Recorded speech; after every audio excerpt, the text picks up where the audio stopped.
Looking over. I'm going to check to make sure that it works.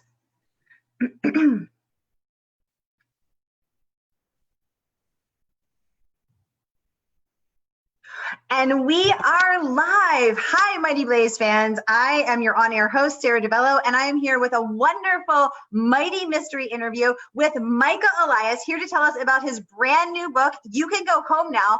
Michael, welcome to a Mighty Blaze. Tell us about your book. Oh, thank you. Thank you very much for inviting me. My book is a thriller. I hope it thrills, and it's about a woman police officer, a homicide detective, and there are two stories. One, her past, which is her search for the murderer of her father. Mm-hmm. And the second is her work as a Long Island City police homicide detective, in which she is given cold case murders to solve or examine. And she notices that 4 of the victims' wives all have the same alibi. They were in a battered women's shelter when their husbands were murdered. Ooh. Oh my gosh. That's what they have in common. So to find out if the women's shelter has any connection to these murders, she goes undercover into the shelter, posing as an abused and battered woman.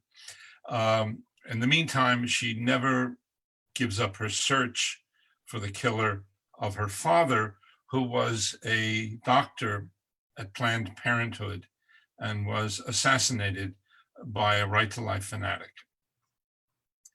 Wow. And her obsession in finding this assassin who murdered her father and destroyed her family. Her mother died, and her younger brother also,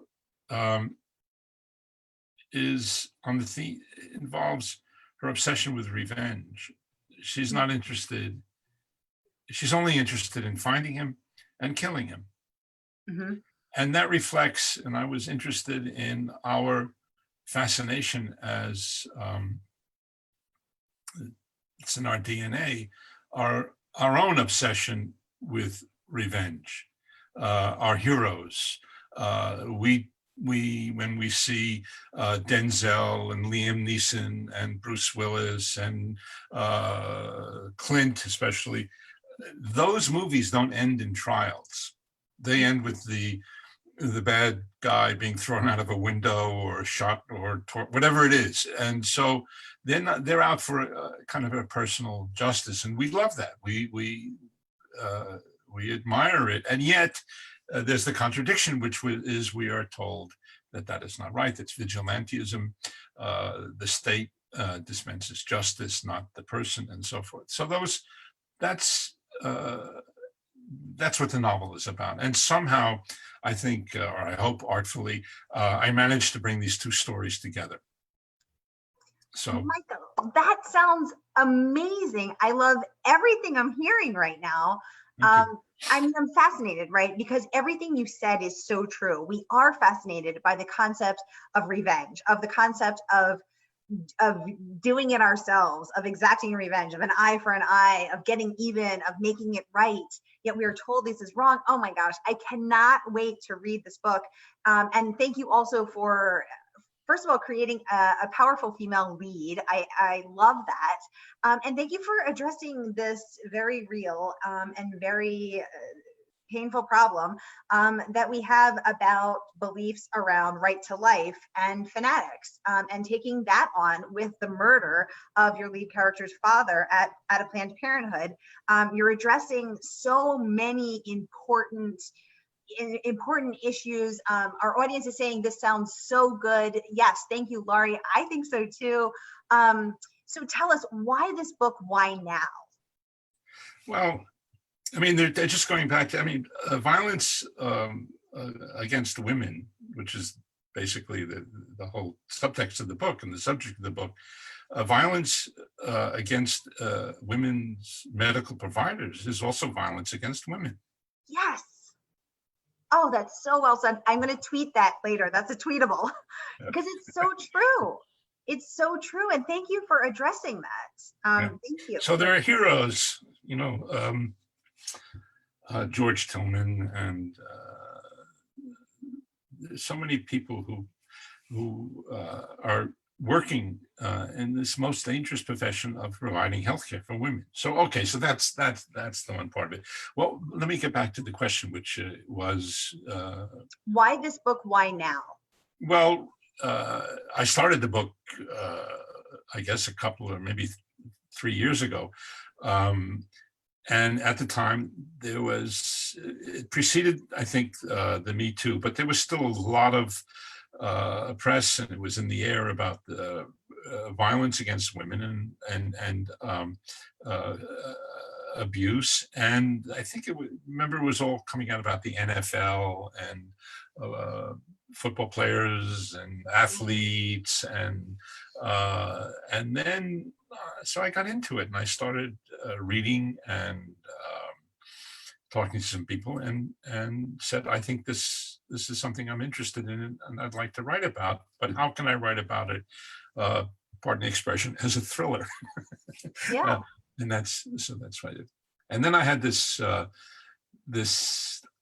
sometimes titles come to me in a dream or dreams, and I woke up saying, you can go home now. And I thought, who needs to be told you can go home now?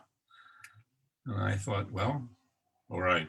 It occurred to me that women in a shelter and their children, it also applies to refugees and exiles.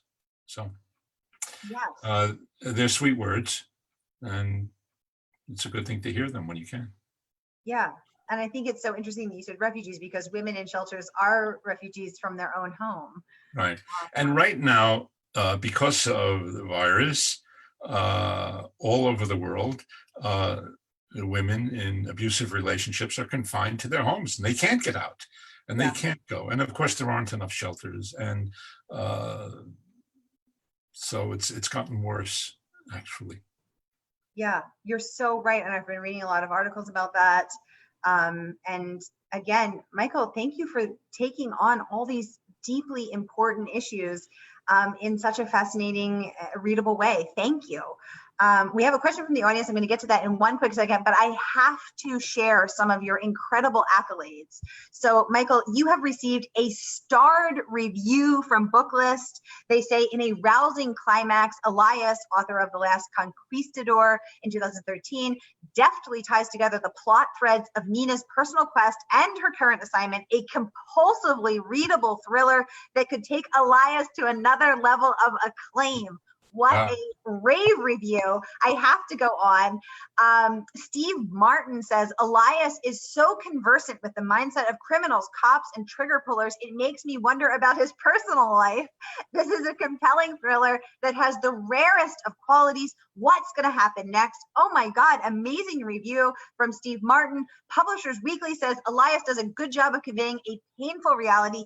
This is for anyone who doesn't mind their heroes acting in the gray areas to see justice done. I know I don't mind seeing my heroes in the gray area.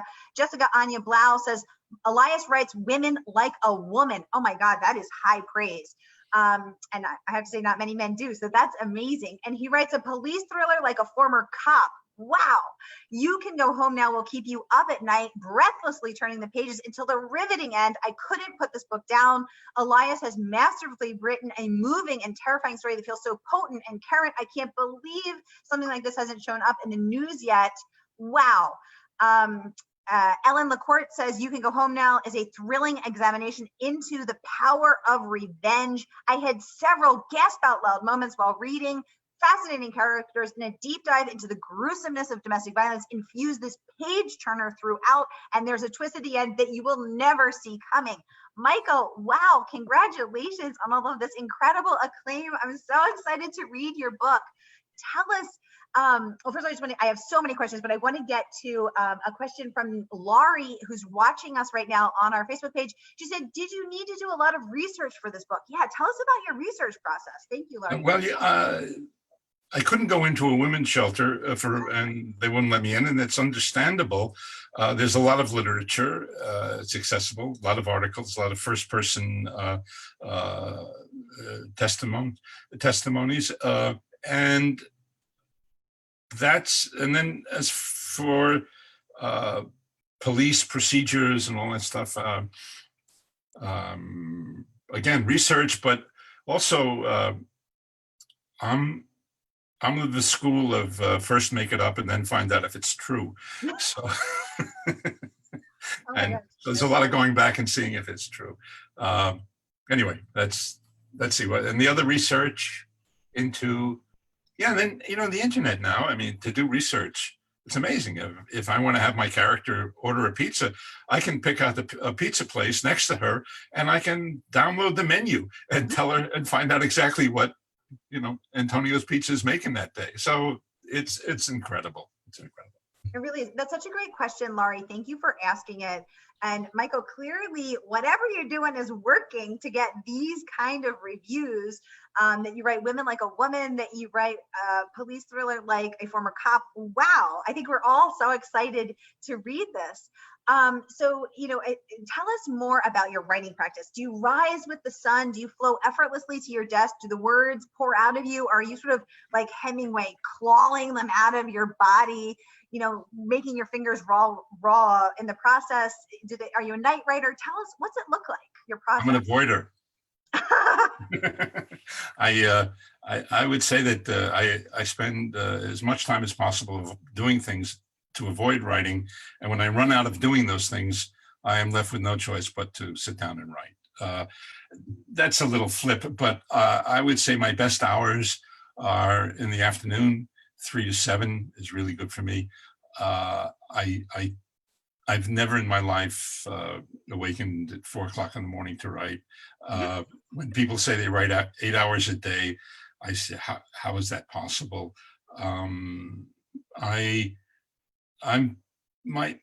thing is to get a first draft down, no matter what. If I have to leave stuff out, if I can't think of, I just get to the end, and then the real work begins. But it's a work where you're not facing an empty page, and I don't want to say it's easy, but that's the best part. And then it never stops, because every time I look at it, I think I can make it better. And I do. I try to. Somebody says, would you send me a copy of whatever it is? I open it up and I start rewriting it before I send it to them. So I love that part. That's my favorite. And eventually, as I think Villon said, art is never finished. It's always abandoned, because at some point you have to say, that's it. And, and if I picked up this book now, I would say, ooh, I got to fix that, but it's too late. So that's my style, or that's my habit of writing. Now, I will add that my career in Hollywood, writing film and television, was for the most part collaborative. So writing in a room with somebody, or in a room with a team of writers, or whatever it is, or a writing partner, that makes it really easy, because you're bouncing back and forth. My partner, Rich Eustace, he would just sit down at the typewriter and start writing, basically from what we had planned. And then he would say, I'm out of gas, your turn. And then I would sit down at the typewriter, and we would get to the end. So writing with somebody, and I always recommend that if you are coming to Hollywood and you want to write movies, and you want to write especially comedy, you should find yourself a partner, because that's the way I think to do it. Oh my God, Michael, I love this interview, and I love you. You're amazing. You're just dropping so many pearls of wisdom, and I think we're all just gobbling them up as fast as we can. This is amazing. I love that idea that art is never finished, it's abandoned. Thank you for that, because I think the tendency to want to keep tweaking it and polishing it and perfecting it is something that plagues me, and I know a lot of us. And thank you for saying that you're an avoider. Me too, and I always feel really guilty about that and shameful about that. So thank you for just putting it out there. I'm just soaking up every minute of this. It is balm for my soul and food for my heart. Thank you. We have another question from the audience. They want to know more about you, Michael. They want to know more about your background. So I know you were born and raised in upstate New York. You moved to New York City. You pursued a career in acting. You were a member of the Living Theater, and then eventually you transitioned to Hollywood. You wrote the screenplay for the Frisco Kids, starring Gene Wilder and Harrison Ford. You have done so many incredible things. You wrote the screenplays for Serial, Young Doctors in Love. You created Head of the Class, or a TV series for ABC. You have worked with Steve Martin, doing the screenplay for The Jerk. You wrote and directed Showtime's Lush Life with Forest Whitaker and Jeff Goldblum. I mean, you have done so much. Tell us what are some highlights for you? I think you named them. And again, I'm going back to, I will say that so many of the things you named, I wrote with collaborators, and that was, with the exception of Lush Life and the novels. And so I came from a rather provincial, I grew up in a rather provincial small town in the Catskills of 1,500 people. But fortunately, my parents, they love books, and they gave them to me. And that took me and my sisters out of it. This town where my father was a doctor and my mother was a school librarian. And my father's mantra was turn off the television. So I read a lot, and I wish they were alive to read mine, but that led me to New York after college. I went to St. John's College in Annapolis and studied the classics and the great books. And then I wanted to be an actor, as you said, and I acted off Broadway in the Living Theater and Judson Poets and Cafe La Mama. La Mama and Cafe Chino, all these, it was a great time to be doing that, supporting myself as a school teacher, which then came in handy when we did Head of the Class, because it was basically, based on my experience. And then I became a comedian, I guess, with a partner, and we were moderately successful and ended up on the Johnny Carson show a few times, where a producer in Hollywood saw us and called and said, "Who writes your material?" And we said, "We do." He said, "Oh, well, would you like to come to Hollywood and be comedy writers?" Yeah. We said, "What about the act?" He said, "Not interested." And that was fine. About the act. And then we just wrote variety shows. Those are the days of Glenn Campbell and Leslie Uggams, and then we went into sitcoms. And along the way, we had this idea to write a movie about a rabbi who comes to the Old West and has to make it across the country in the company of a bank robber, Harrison Ford, and that became the Frisco Kid. And then, things after that. Oh my gosh, Michael, you have had such an incredible career. You're so amazing and so varied and have so many talents. Gail in the audience says, "What a fascinating life. Great idea for the plot of the book." She says she also remembers when The Jerk came out. I do too. I remember watching it and being in stitches. And now I can't believe I'm talking with the screenplay writer. I'm so excited and so honored. And there's so much there, that it must have been quite a shock going from a town of 1,500 to New York City, small town of 8 million. Yeah. And also interesting that your dad was a doctor and your main character has a dad who was a doctor at Planned Parenthood and who was murdered. Were those two things related for you? No, my father he was a small town, a country doctor. But I set the town. I made it a neighboring town called Grahamsville, which is a real place, and used a lot of stuff about Grahamsville and I know what it's like to. And I made Nina, my character, grow up in a house that served as my father's medical office. A part of it did, and we would be having dinner and be knock on the door, and he would lead them into his medical suite and take care of them. It wasn't even a suite. Wow. So yeah, all that stuff came in handy. Yeah, and I wanted her to come from a small town like me. Oh, Michael, I love this. I love this. We have another question from the audience. How does screenwriting feed or inform novel and thriller writing? I love that question. That's from my partner in crime, Jenna at the helm. Tell us about that. How does that work? Well, I think I'm still. I was trained and wrote many screenplays, and one. There's a big difference in the screenplay. You can't tell what the character is thinking. You can't have introspection. I mean, unless you do voiceover, and I don't like voiceover. You have to advance the story through images and dialogue and action. And also you don't need to describe anything. If there's no point in describing a room, because the first thing, there's going to be an art director who's going to describe, make the room. You don't have to describe, and you can't be too specific about what people look like, because you don't want to describe you don't want to just describe Jennifer Lawrence, and it turns out that Halle Berry is going to play the part or is going to be hired. So you have to be and you can't also say how people say things. Try writing Anthony Hopkins dialogue and say, he says smilingly. He would say, excuse me, or angrily or something. So it's an entirely different thing. Then in writing a novel, I have to get rid of all of those habits, and then not actually, I don't lose them so well. And maybe that helps keep the novel going faster and more economical in a lot of ways.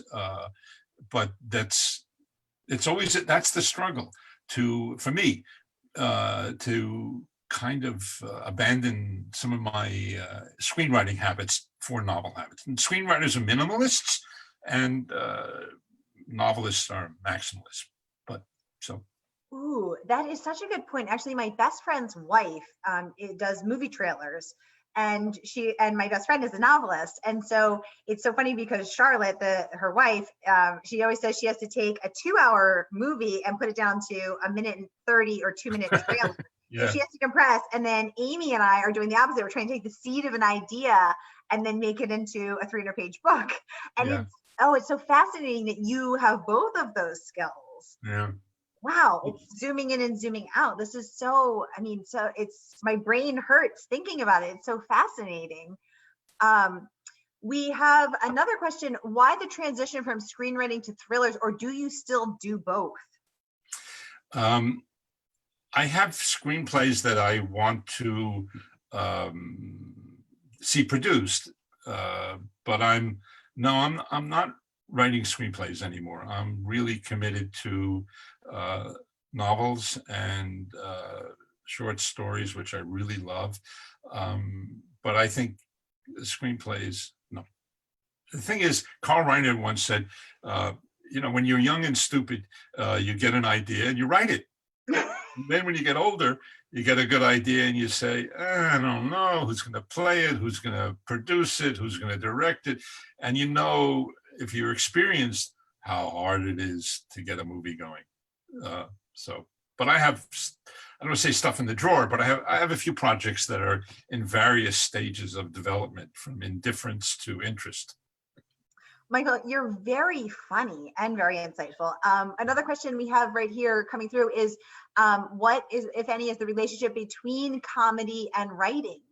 And you're so funny. Tell us about that. The thriller writing. Sorry, the relationship between comedy and thriller writing, if there is any. Well, I think that everybody has. I mean, we don't know anybody who's sort of not funny in some way, or thinks things are funny. Look at you! You got a great laugh. You find stuff funny, and you could probably write dark thrillers. And the characters in the thrillers, some of them have senses of humor, so you have to exploit that, and they find themselves in. So I don't think there's anything that doesn't, do you think so? That, I mean, literature, anything in literature that doesn't have anything funny in it? I'd have to think. I mean, maybe it has irony or sarcasm, but I always, my character, as dark as her past is, has as oppressive her present is in many ways, and the people she's with, she still finds time to be funny and to be amusing, at least, and be amused by other people. So that's life, right? Oh, I love it. I love it. I think some people are funnier than others. You're being very modest, but you're very funny. Oh my gosh. I just cannot wait to read this book. The more I learn, the more excited I am to read this book. Michael, who are some, I mean, I think we're all learning so much from you and admiring all that you've done. Who are some writers that you admire? Whose writing do you look up to? Well, I certainly like Jessica Anya Blau, and I like Jill Laporte, and in terms of, I like Donna Leon a lot, and I like John le Carré. I'm just saying contemporary, I don't know if it's thrillers or whatever, but mystery in that genre. I like Leonardo Padura, the Cuban novelist who writes about a Havana detective. I like him very much. Some Eastern European, Italian writers. The guy writes Montalbano.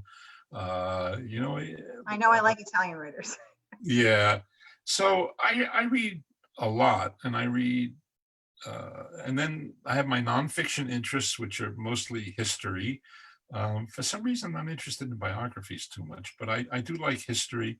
I like Russian history. I like World War II history. Probably, yeah, I'm all over the place. And I like Anthony Burgess, and I like Helen Dunmore, and I like John Grisham, and I think I have about 6 Lee Child novels under my belt. It may be enough because I don't think I have any more room on my belt, but he's amazing that he could do that. So I'm all over the place. I love it. And what do you like about Russian history? What's the draw there? Well, part of my family is Russian. Mm-hmm. So I'm always probably always looking for some kind of, is it heritage? I'm not sure. And that a country should go through so many transitions and have 70 years of a kind of insanity that it did. And the characters are amazing. Lenin, Stalin, Trotsky. Yeah, and now the new Russia is extraordinary. So yeah, I'm interested in that. There's a writer who wrote about fun. Well, I'm going to skip this. Go on to the next question, please. My college roommate was actually a Russian immigrant, and she taught me to speak Russian. So I'm the rare Italian-Irish girl who speaks pretty decent Russian. Whoa. But I don't know much about Russian history, so I was intrigued. Yeah. So Michael, how long did it take you to write this book, start to finish? I don't know, maybe 3 years, but while I was writing it, I think I tend to do this. I'm writing something, and then I have an escape valve. Is that what it is? I have a mistress, which is another book that I'm writing, or a lover. I'm sorry, it's a lousy word. So while I was writing this one, when it got really hard, I had another one, and I went back and wrote it. So, and at the end, I sort of had 2 novels. So that's what it was. And the other one that I was writing was it was a collection of short stories, because I love the short story, and it was all with the same character, and it was all, I guess it was me. It was my stories in Hollywood, and I fictionalized them so I could tell the truth. Ooh, tasty. I And can't it's wait. yeah, it's about a Hollywood writer. And then I put them all together while I was doing You Can Go Home Now. And I would add one and take one and fix it up. And I would, and then I found a way to make a novel out of it, those stories. So that's, but I would say probably 3 or 4 years. And then there was the time of finishing it and trying to get it published. Does that count?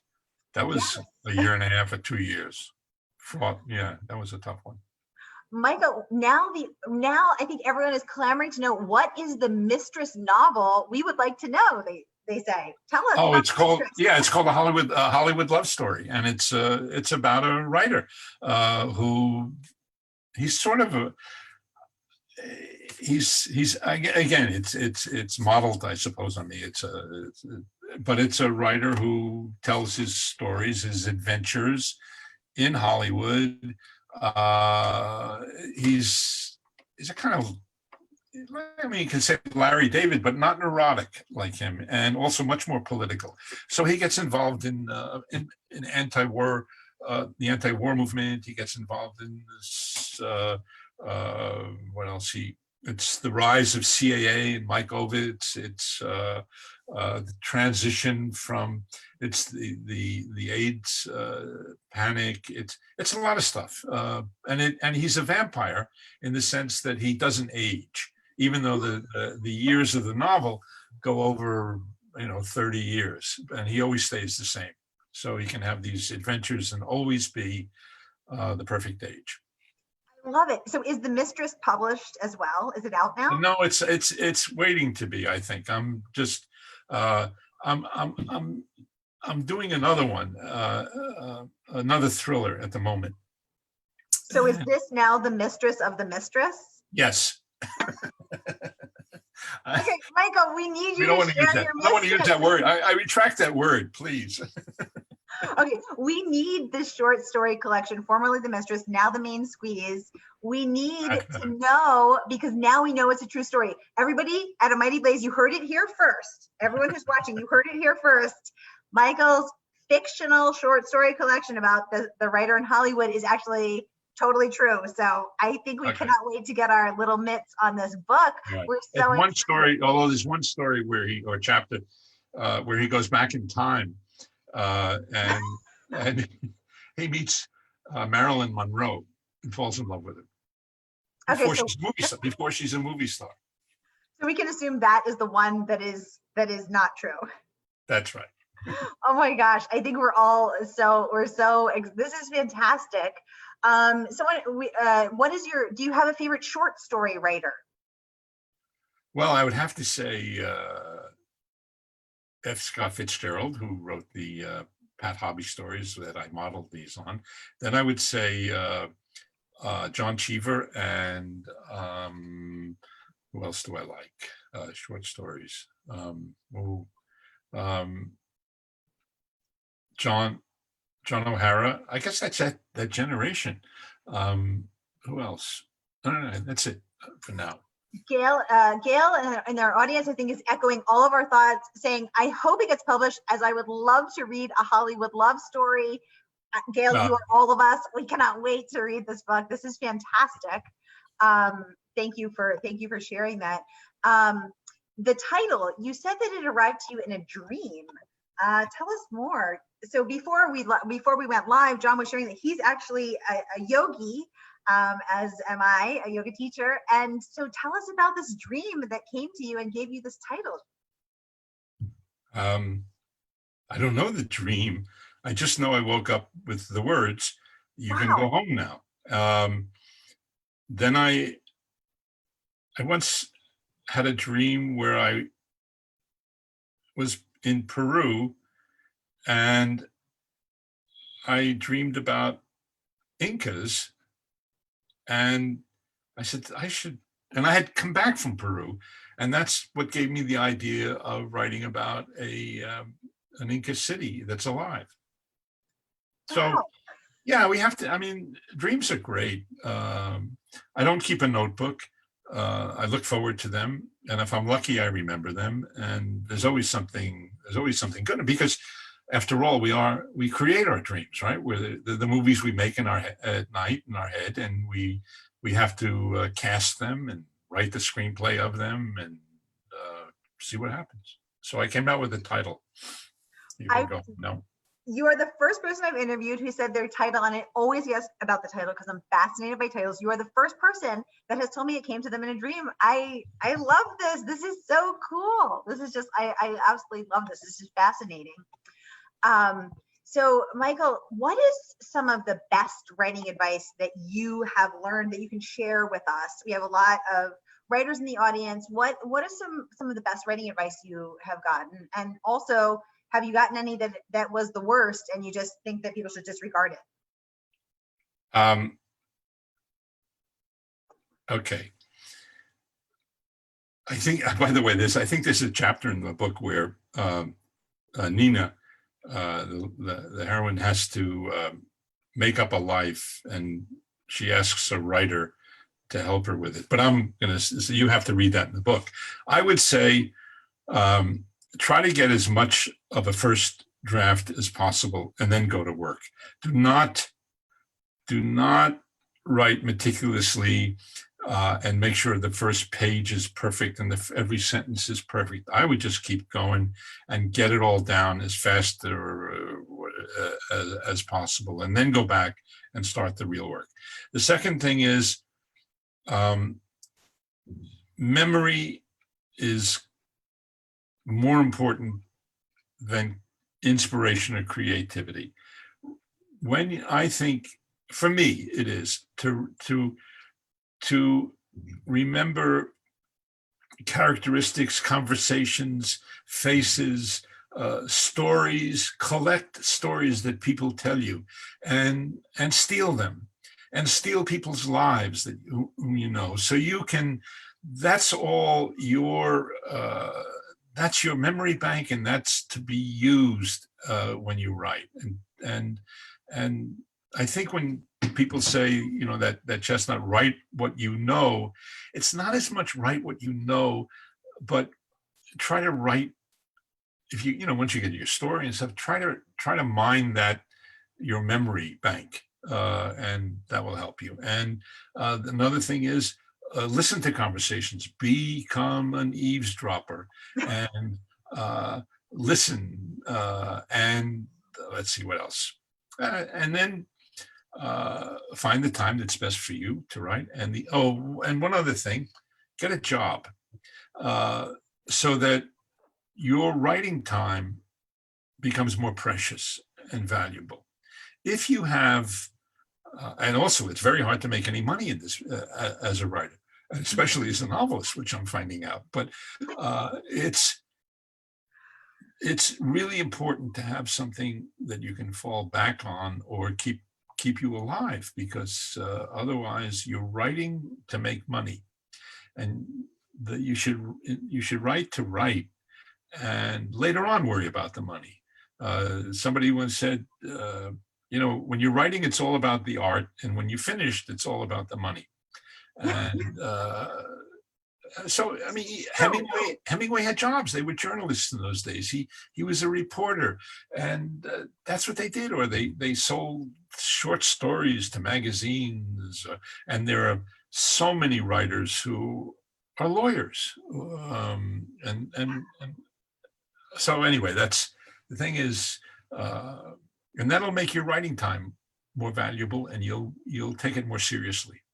The worst thing you can do is have too much time to write. Oh my gosh, Michael, this is amazing. This is so invaluable. And it's so true. And even actually, now that I'm thinking about it, F. Scott Fitzgerald sold episodic stories to newspapers. And so everyone's got to hustle. And actually, Hemingway was often a war correspondent as well. That's right. He was a journalist and a war correspondent. And he did get lucky in his second marriage. She had a lot of money. So that's a backup plan. Yeah, that was a backup for him. Yeah. Oh my gosh, Michael, this is amazing. I feel like I've been talking to you for 5 minutes because this has been, I feel like I just got an MFA in 41 minutes. You are so brilliant and so insightful and so helpful and so humble and so fascinating. And I just absolutely adore you. This has been so amazing and so enriching. I just want to ask you 3 lightning round questions. Would you rather take a road trip with Bram Stoker or Anne Rice? Oh, Anne Rice in a minute. Would you rather be stuck in Area 54 with H.P. Lovecraft or Stephen King? I'd be anywhere with Stephen King. Okay, exactly. Even Area 54. Yeah. Okay. Would you rather, as a sleepaway camp roommate, would you rather have Arthur Conan Doyle or Edgar Allan Poe? I guess, well, I think I'd take Arthur Conan Doyle. I don't know if he'd like me, but I would take him. Michael Elias, he would like you because everyone likes you. You're so charming. This has been so incredible. Thank you so much. Thank you to everyone in our audience for all of the wonderful questions. Thank you to my partner in crime, Jenna Blum, who is a genius. And thank you for your wonderful time. I cannot wait to read your book, and I cannot wait to have you back when your Mistress is published. Will you come back and talk to us about that one and the next thriller? Absolutely. Okay, great. Oh, yeah, Coming yeah, back. great. What's the date? Okay. Everyone, we are linking to Michael's books in the comments, and you can support independent bookstores by buying through bookshop.org. So support indies. We love indies. We love Michael. So go buy his fabulous new thriller with the incredible praise, starred review from Booklist, and support independent bookstores. We will see you next time. Thank you so much.